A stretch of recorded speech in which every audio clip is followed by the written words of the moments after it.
तेल सांडलं येस्तो लागला फुलणे मारण्याच्या आधीच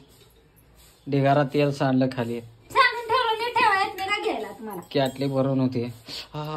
काय करावं तिच्या वायलीचा दाना झाकणच नीट नव्हतं मी तर काय करू आता झाकणाला धरून कोण उचलते का द्या फोडणी आता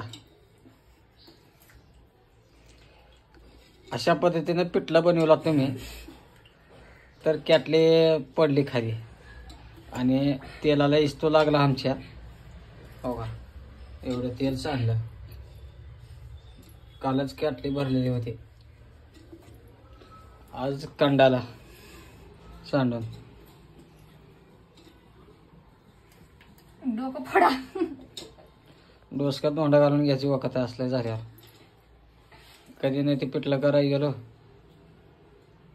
झालं घाबरलं सगळं लोळा ह्याच्यात होता वत तेला होतं बस कर खरडून घेऊन सगळं